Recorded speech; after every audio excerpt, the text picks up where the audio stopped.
Let's talk about Tesla. Let's talk about Elon Musk, who's just about had enough of these attacks from the mainstream media and these larger sort of government oligarchs that are coming after him. Now, it's because he doesn't want to play by their rules. You know, he came out, showed his support for the Canadian truckers.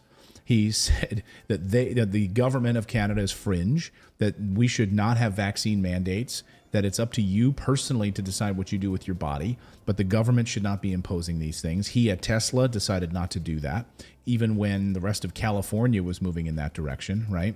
And so Elon Musk, once again, is like under siege by both the mainstream media and the government over the past 48 hours. So this SEC subpoena came in again over one of Elon Musk's tweets. Now, this happened before, but here it's happening all over again.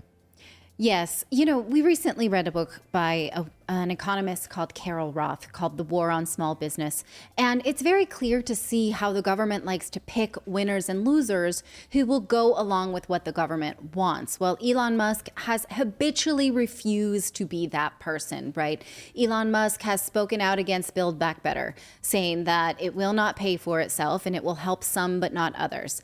They don't like that. Elon Musk has, he has flaunted the tax rate on which he pays. He's publicly said how much he will pay in taxes. He's decided to move out of California for their draconian tax bills. Plus, he had a fight with the state of California over running his business during the pandemic. And he's not afraid to say things that a politician or a business person that is in the pocket or the politician, actually it's debatable who's in whose pocket, that's not a game that they can play, and he refuses to say it.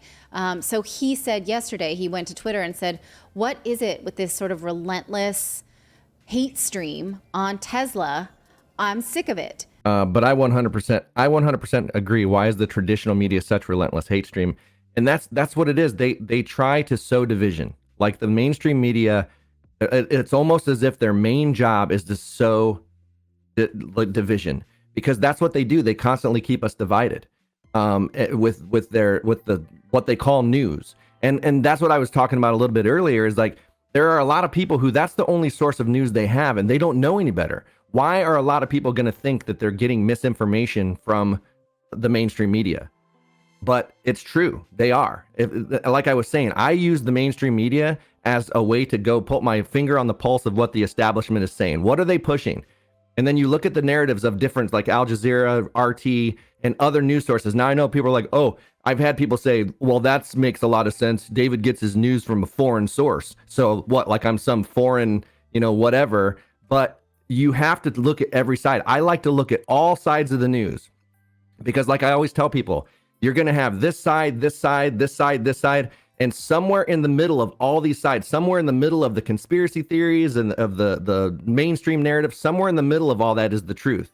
And it's hard to get there. It's hard to go find that truth because you don't know where to go. And that's why this show, that's what we try to do. We try to get all the different sides so that we can give you guys more information to make an informed decision. And that's not what the media does. And that's what the media is supposed to do. They're supposed to help us.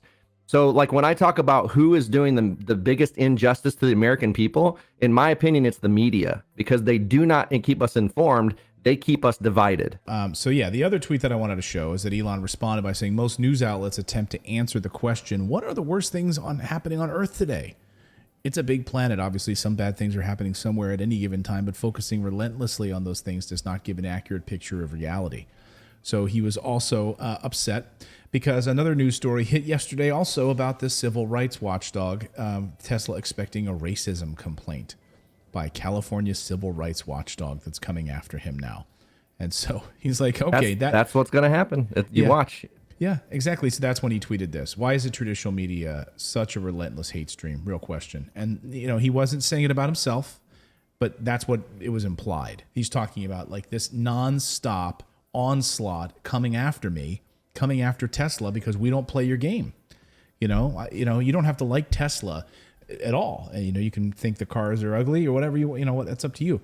But at the heart of it, he's a guy that's not playing by the government's rules, does not want to play on the side of Joe Biden, does not want to go to their little summit in Washington and glad hand with other members of Congress.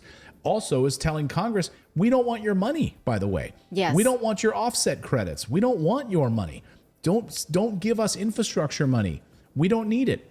Right. And they were purposely excluded from any of the COVID relief bills because they are not unionized. So any electric car maker would have to be unionized in order to get the benefits from any of the COVID relief bills. And Elon Musk said, okay, that only excludes us. But Well, and even when they had that conversation at the White House about clean energy and the cars and stuff, he wasn't invited. Like they Yes. just always snub him. Yeah. He's like Lady Gaga. Yeah. Yeah, I mean, here's a guy who's trying to do, pretty impressive things, and he's paid his fair share in taxes. I mean, he wrote that tax bill. It was like $11 trillion. Just to make a or point, something. basically, But he's had a lot of supporters on Twitter coming after him on this, too. Mr. Beast tweeted this. I thought this was great. Mr. Beast, the largest YouTuber in the world, tweeted this. Bro, I could literally feed 1 million people, and they wouldn't care in the slightest. But the second that I slip up and do something wrong, they'll pounce all over it. And that's the funny thing with Mr. So Beast, true. right?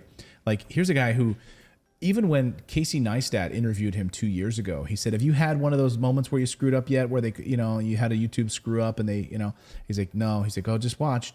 Yeah. And he does stuff where he feeds the homeless. He gives people cars for free. He helps He's people. the one that did that whole plant a tree campaign that planted millions and millions of trees. Yeah. Very little media coverage. No one's They have interested. the one where they're cleaning up the ocean right now. That project. No one's interested. If you're the mainstream media, they don't care that he's fed millions of people. They don't care that he's planted millions of trees.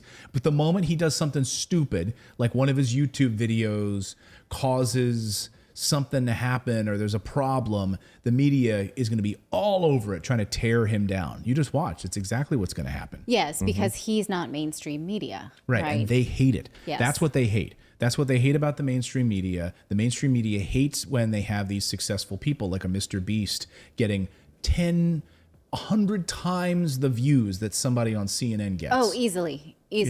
Yes. 50 million views for a video. In 24 hours. Exactly. Yeah. You're right. CNN would have to be on the air for the next 10 years to get the number of views that Mr. Beast gets on a video, or Joe Rogan. If you like this content, be sure to subscribe to the channel. Also, we have a membership program. For the price of a cup of coffee once a month, you can support independent journalism just by going to morninginvest.com/join. You get access to exclusive videos, plus the ability to join and chat with us live. We really appreciate your subscription, and you are supporting independent journalism.